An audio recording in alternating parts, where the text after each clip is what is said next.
and development. President El-Sisi congratulated today Egyptians on the occasion of the beginning of the new Hijri year on his social media accounts. The president wished that compassion and tolerance would prevail among all Egyptians, along with the Arabic and Islamic nations. President Abdel Fattah el-Sisi exchanged greeting cables with Arab and Muslim leaders on the occasion of the beginning of the new Hijri year. The president expressed his greetings, wishing that peace and prosperity would spread all over the Muslim and Arab countries. President el-Sisi also sent a greeting cable to Egyptian expats abroad on the occasion, wishing them success, progress and prosperity.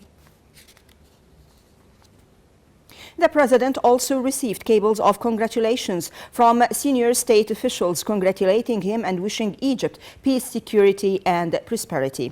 Speaker of People's Assembly Ali Abdel Al, Prime Minister Mustafa Madbouli and the head of the National Media Authority Hussein Zain congratulated President El-Sisi on the occasion. Meanwhile, the General Commander of the Armed Forces, General Mohammed Zaki, and Minister of Interior Mohammed Tawfiq greeted President El-Sisi on the occasion.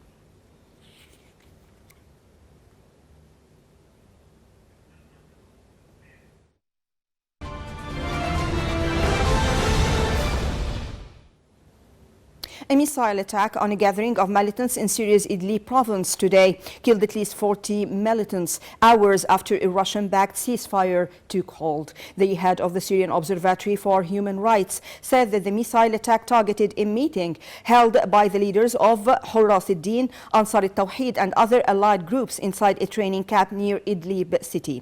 It was not immediately clear who was behind the attack or if the missiles were launched from warplanes or positions on the ground.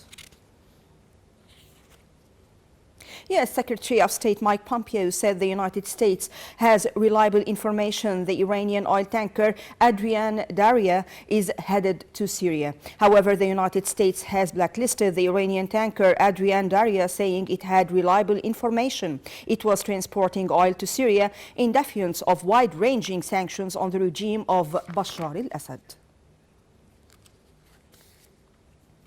Prime Minister Boris Johnson's suspension of Parliament just weeks before Britain's EU departure date faced legal challenges amid a furious outcry from pro-Europeans and MPs opposed to a no-deal Brexit. Meanwhile, demonstrators rallied today in Britain against Johnson's controversial move to suspend Parliament weeks before Brexit. Details in the following report.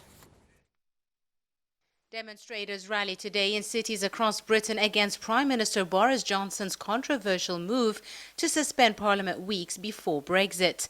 The protests come ahead of an intense political week in which Johnson's opponents will seek to block the move in court and legislate against a no-deal departure from the EU, and could even try to topple his government in a no-confidence vote. Thousands of protesters took to the streets of various towns and cities from late morning, saying they hoped hundreds of thousands would take part. The left-wing group Momentum, closely allied with the main opposition Labour Party, called on its supporters to occupy bridges and blockade roads ahead of the protests. Crowds gathered in Manchester, York and Newcastle in Northern England, the Scottish capital Edinburgh and Belfast in Northern Ireland, with events planned in around 30 locations.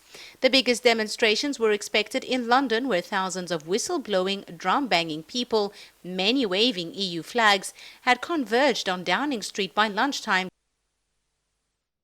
Hong Kong police fired tear gas and water cannon today as pro-democracy protesters threw petrol bombs in the latest in a series of clashes that have plunged the Chinese-ruled city into its worst political crisis in decades.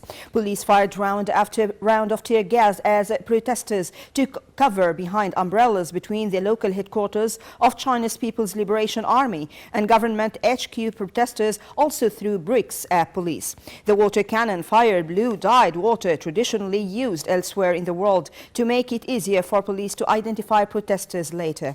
The violence came on the 5th anniversary of decision by China to curtail democratic reforms in the former British colony, which returned to China in 1997.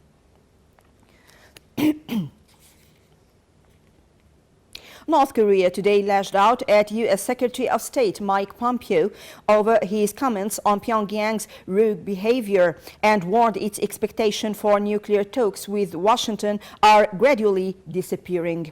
Pyongyang's angry words come as working-level talks with Washington remain gridlocked despite agreement in June between North Korean leader Kim Jong-un and President Donald Trump to kickstart the process. Instead, no progress has been made in recent weeks as the reclusive state launched a series of weapons tests in protest at joint military exercises between the U.S. and South Korea. Taliban forces attacked the northern Afghan city of Kunduz today, even as the United States and the terrorist group seem close to finalizing a deal for the withdrawal of American troops. Heavy fighting has been going on in Kunduz city after the Taliban terrorists mounted attacks from several directions on Friday night. Electricity and most telephone services were cut and residents were sheltering in their houses. Government officials in Kunduz and Kabul say the Taliban were seeking shelter inside homes, making it impossible for Afghan and U.S. forces to conduct airstrikes, and some of the fighters had entered the main hospital in the city.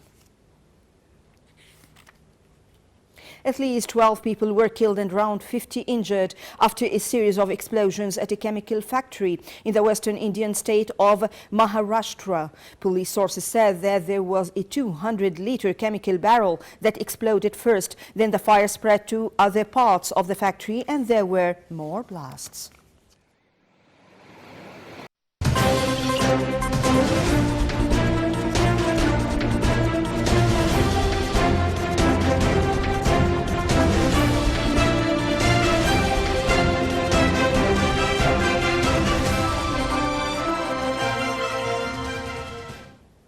U.S. President Donald Trump said that new tariffs on Chinese goods will kick on Sunday and that his economic pressure is forcing Beijing to take a more moderate line in Hong Kong.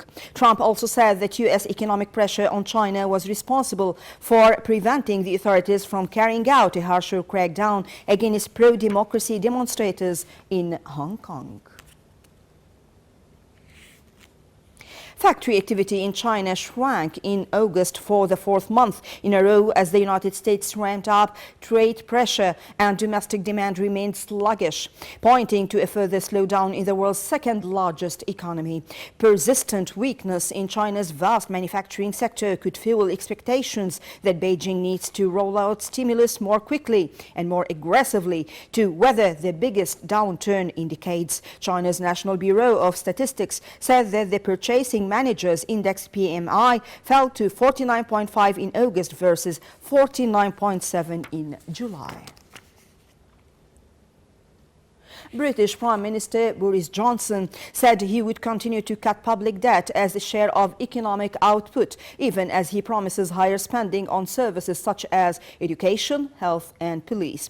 Johnson's Finance Minister Saeed Javid said earlier this week that he would stick with the fiscal rules of his predecessor Philip Hammond, one of which was to keep on bringing down public debt as a share of gross domestic product. Johnson also said cutting regulation and taxes was the only way to go for the economy.